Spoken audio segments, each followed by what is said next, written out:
Olá, meu nome é Jesuel Marques, eu sou estudante do terceiro ano de doutorado no IFSC, sob orientação da professora Tereza Mendes. Aqui eu estou apresentando uma parte da minha pesquisa de doutorado, que eu intitulei Propagadores e uma Teoria de Campos SU3 na Rede. A minha pesquisa trata sobre a QCD, que é a teoria da interação forte entre quarks e gluons, que são as partículas que compõem os hadrons, como o próton, o nêutron, os pions. Essa teoria é uma teoria não abeliana, que ela tem um grupo de simetria interno, SU3. E o fato dela ser uma teoria não abeliana é importante porque isso faz com que no limite de baixas energias o acoplamento se torne forte e métodos perturbativos simples não são mais aplicáveis. Então, para problemas que têm a ver com esse regime de baixas energias, como confinamento, quebra dinâmica espontânea da simetria quiral e o espectro de massa dos hadrons, são necessárias ferramentas não perturbativas.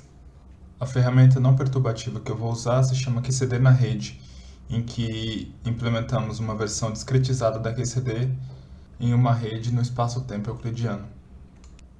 Existem algumas motivações para estudar os propagadores dessa teoria, também denominadas funções de dois pontos. Acredita-se que esses propagadores podem conter informação sobre o confinamento através das funções espectrais correspondentes. Existem argumentos que dizem que a ausência de polos ou a violação da positividade espectral são indícios de que as partículas correspondentes estão confinadas. Também a função de massa, obtida a partir do propagador do quark, contém informações sobre a quebra de simetria quiral. Além disso, algumas descrições sobre a teoria, baseadas em cenários de confinamento, predizem determinados comportamentos para os propagadores no infravermelho, que é outro nome para o limite de baixas energias. E também é do nosso interesse observar o comportamento dessas funções ao longo da transição de desconfinamento, transição quiral, que é observada a altas temperaturas. A altas temperaturas, os quarks e gluons ficam desconfinados em um estado da matéria denominado plasma de quarks e gluons. Agora eu vou falar um pouco sobre a QCD na rede, que é um método não perturbativo, baseado na formulação por integrais de trajetória, no espaço euclidiano e com a discretização do espaço-tempo. Aqui eu escrevi a função de partição da teoria como uma integral de trajetória sobre os campos fermiônicos, que são os psi, psi-barra, e o campo gluônico, que é o campo U. No integrando dessa função de partição está a exponencial de menos a ação. Esse sinal de menos vem exatamente de a gente estar tratando a teoria no espaço euclidiano. Aqui eu dividi a ação entre a ação fermiônica e a ação gluônica.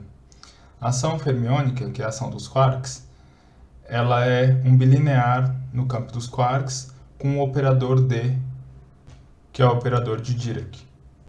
Na expressão da ação fermiônica, A é o espaçamento da rede, é o espaçamento entre dois pontos da rede, e há uma soma sobre F, que são os sabores de quarks, up, down e assim por diante, e também uma soma sobre os pontos da rede N e M. Como o espaço é discretizado, esse operador D acaba se tornando uma matriz. E o inverso dessa matriz dará exatamente o propagador de quark. ME, com um sobrescrito F, é a massa dos quark de sabor F, γ-Mi é a matriz gama de Dirac, e o Mi é o campo de gluon na rede.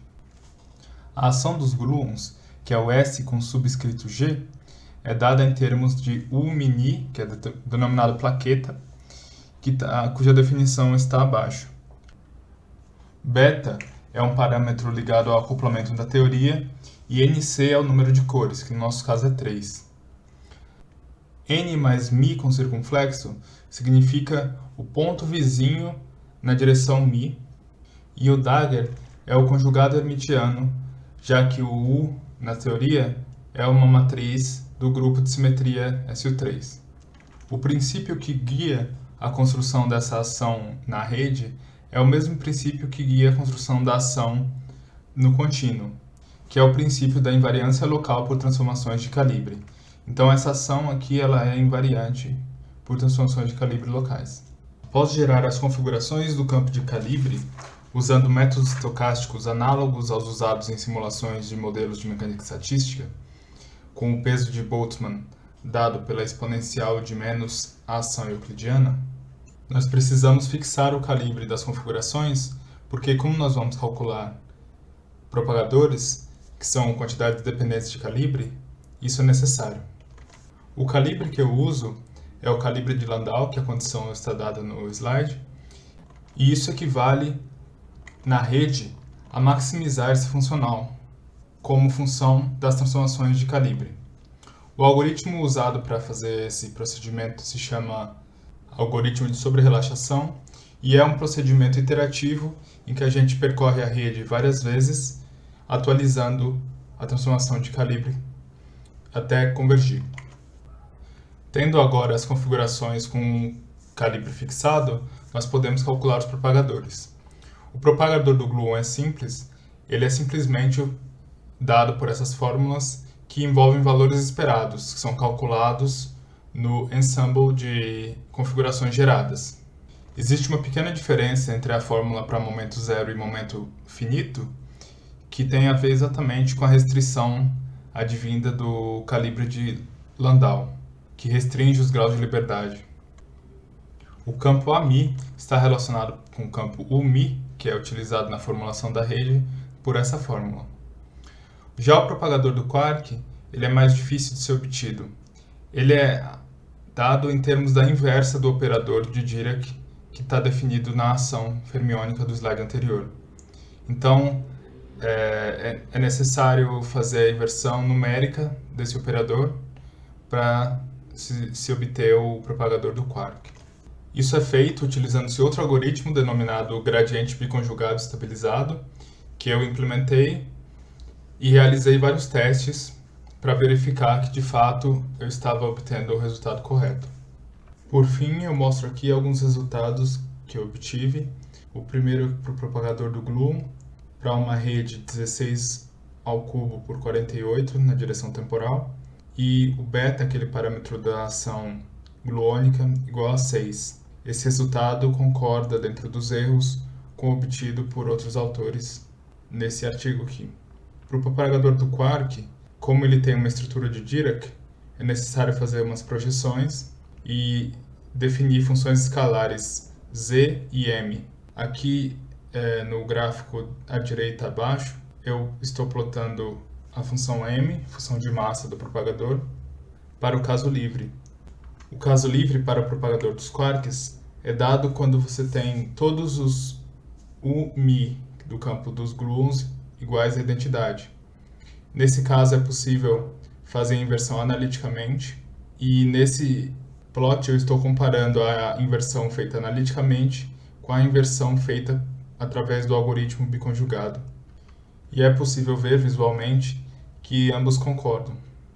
O formato de pluma do gráfico é apenas uma manifestação do fato de que na rede nós não temos a invariância por rotações, já que a rede quebra essa simetria do espaço-tempo. E isso faz com que as funções não sejam apenas funções do momento ao quadrado, como no contínuo. Os próximos passos da pesquisa vão ser a obtenção do propagador do quark interagente, que é o que eu estou trabalhando nesse momento, e então eu devo implementar melhorias para a ação fermiônica que devem diminuir esses efeitos de discretização, que também são denominados artefatos da rede, como por exemplo a forma desse gráfico da função de massa do propagador do quark. Então eu devo ir para a temperatura finita, observar o comportamento dos propagadores a temperatura finita, e então pretendo também calcular o vértice de quark-gluon a temperatura finita. O meu agradecimento financeiro é para a FAPESP e aos organizadores do evento por permitir a apresentação do meu trabalho.